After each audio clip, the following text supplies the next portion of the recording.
Retour sur les moments forts du Monster Energy MX GP de France à Saint-Jean-d'Angély. Première manche MX2 d'abord avec le all shot pour le leader du championnat Kay de Wolf depuis l'extérieur qui s'envole en tête devant Sacha Konen, le numéro 19 sur la KTM, et son coéquipier numéro 72 Liam Everts.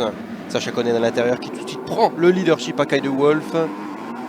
Liam Everts y fera de même dans la descente ici avec une meilleure trajectoire que le pilote néerlandais. Bataille entre le pilote KTM et le pilote Husqvarna en début de manche. Mais Liam Everts sur la KTM qui chutera ici à l'entrée de l'ornière en perdant l'avant. Kay de Wolf tombe avec lui. Liam Everts repartira 9e et Kay de Wolf 11e. Marc-Antoine Rossi qui était 8e fera une chute sur un circuit glissant à Saint-Jean-d'Angély.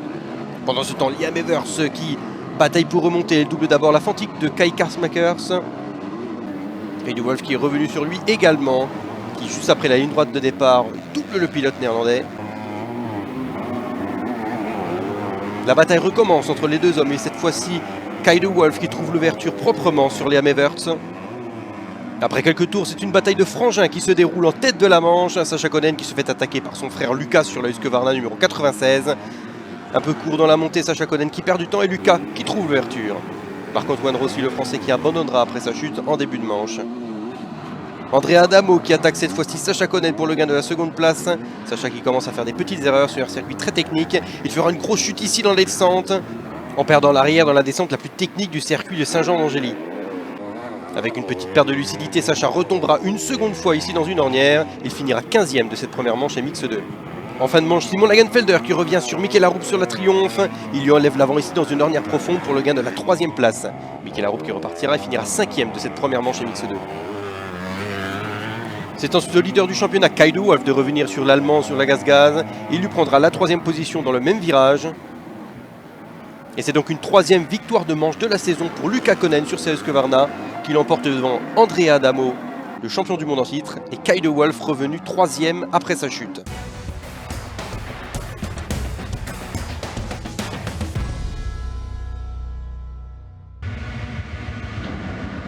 Deuxième manche MX2 avec une fois de plus un excellent départ pour le numéro 19 sur la KTM Sacha Konen devant son frère Lucas Konen.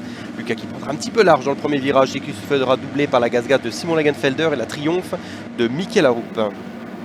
Mikel Arup très incisif dans ce premier tour. Il tentera de s'attaquer dans la première descente tout de suite à Simon Lagenfelder. Ça passera ici à l'intérieur avec une magnifique trajectoire. Lucas Konen derrière qui reprendra la 3e position sur le saut avec un magnifique scrub. Il tentera dans le virage qui suit la ligne finish de doubler également le pilote Triomphe.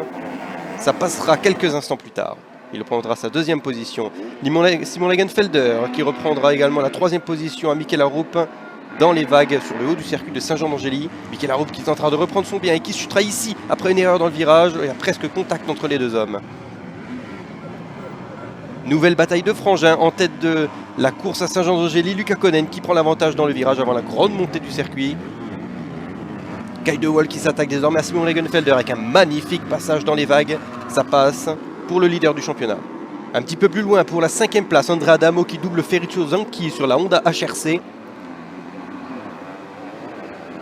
Sacha Konen qui fera ensuite une erreur. Et Kay de Wolf juste derrière qui en profitera pour prendre la seconde place. Sacha Konen qui se fera également doubler par Simon Lagenfelder sur la gaz-gaz pour le gain de la 3e place. Il se retrouvera ensuite sous les feux de son coéquipier André Adamo, le champion du monde en titre. Ça passe dans les vagues et il fera une erreur un petit peu plus tard, juste après la ligne droite de celle-ci. Pendant ce temps, en tête, aucun problème. La pluie est arrivée sur le circuit de Saint-Jean-d'Angély. Mais Lucas Konen qui maîtrise parfaitement cette fin de manche et qui réalise le doublé, le premier doublé de la saison en catégorie MX2 cette année. Il l'emporte devant Kay de Wolf et Simon Lagenfelder. Au classement du Grand Prix, Lucas Konen qui gagnait 50 points devant Kay de Wolf et André Adamo 3e. Pour le championnat, de Wolf qui reste en tête devant Simon Lagenfelder et Lucas Konen qui prend la 3e place avec son compatriote Liam Everts. Thibaut Benistant qui ne marquera pas de points sur ce Grand Prix après ne pas avoir été présent sur les manches. Il a subi une lourde chute aux essais chronométrés le samedi. Disons, en première manche, je voulais me concentrer sur ma technique et je ne l'ai pas fait. Donc dans cette seconde manche, je me suis dit, cette fois-ci on le fait. C'est un petit peu contre ma nature, mais le circuit avait un peu séché. Donc oui, on a fait 2 supports de manche, disons même 3, et on va essayer de continuer sur cette lancée. Je voudrais aussi souhaiter bonne chance à Thibaut Bénistan pour tout aujourd'hui. Il a eu une grosse chute aux essais chronométrés et j'espère que tout va bien pour toi. Bonne chance.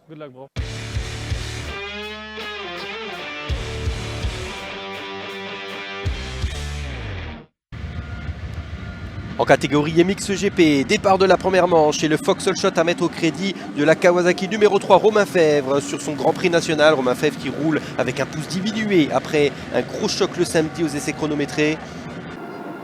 Il part devant le leader du championnat, le co-leader disons même, avec Tim Geiser, Jorge Prado et Mattia Guadagnini 3e.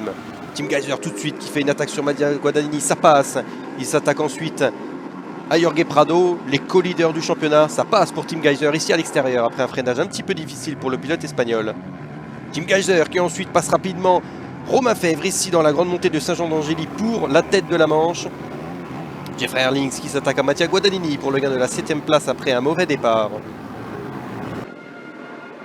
Mais c'est un Paul Jonas très incisif sur sa Honda Standing Construct qui passe le pilote néerlandais ici dans les vagues. Paul Jonas qui s'attaque désormais pour le gain de la 6e position à la Fantique de Glenn Koldenhoff.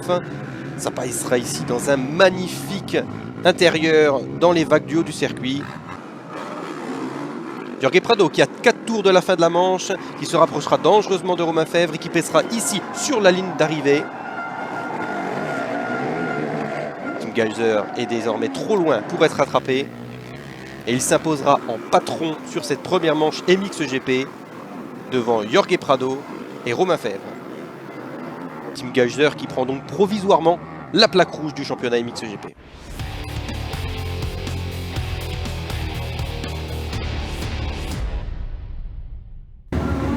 Deuxième manche MXGP dans des conditions totalement différentes après un gros orage qui s'est abattu sur le circuit de Saint-Jean d'Angély. Romain Fèvre qui s'envole une nouvelle fois devant et qui remporte le Fox Shot devant son coéquipier Jeremy Sewer et Paul Jonas qui part 3e. Guadagnini qui tombera dans le premier virage et qui repartira très loin. Le numéro 1 de Jorge Prado qui sera parti également dans le pack. Tim Geiser qui tentera d'attaquer rapidement Paul Jonas pour le gain de la 3e position. Mais c'est sans compter sur Jeffrey Herlings qui prend tout de suite la 2e place sur Jeremy Sewer. Tim Geiser qui trouvera l'ouverture dans le premier tour sur le pilote letton ici dans un extérieur. Ça passera également ensuite sur la Kawasaki de Jeremy Sewer dans les vagues à la fin du premier tour. Romain Fèvre, Jeffrey Herlings, Tim Geiser, c'est le top 3 en début de manche de cette seconde manche MXGP. Mais les choses changeront rapidement avec une grosse chute ici de Tim Geiser dans la descente du circuit de Saint-Jean d'Angély. Le pilote slovène qui repartira 6e juste devant Jorge Prado, Kevin Ergmo et Jeremy Sewer en profiteront pour reprendre leur position. En tête, Romain Fèvre qui battait avec les éléments, énormément d'eau sur la piste. Les pilotes retardataires qui parfois se bloquent dans les ornières du circuit. Jeffrey Herlings qui en fait les frais également. Et dans les 5 dernières minutes, Jeffrey Herlings déchaîné sur une énorme vitesse dans la descente qui passe Romain Fèvre ici à l'extérieur à un demi-tour de la fin de la seconde manche MXGP. Jeffrey Herlings avec cette action qui monte sur le podium du Grand Prix. C'est donc une seconde victoire de manche de l'année pour Jeffrey Herlings sur sa KTM qui remporte la manche devant Romain Fèvre et Paul Jonas 3e. Avec 2 fois second dans les manches MXGP. À cet instant, en franchissant la ligne d'arrivée, Romain Fèvre pense être le vainqueur de son Grand Prix national.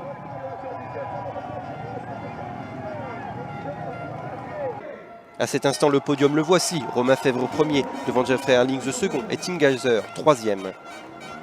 Cependant, Kevin Ergmo et Jeremy Sewer, alors 4e et 5e du classement de la manche, ont sauté sous drapeau jaune lors du déroulement de celle-ci.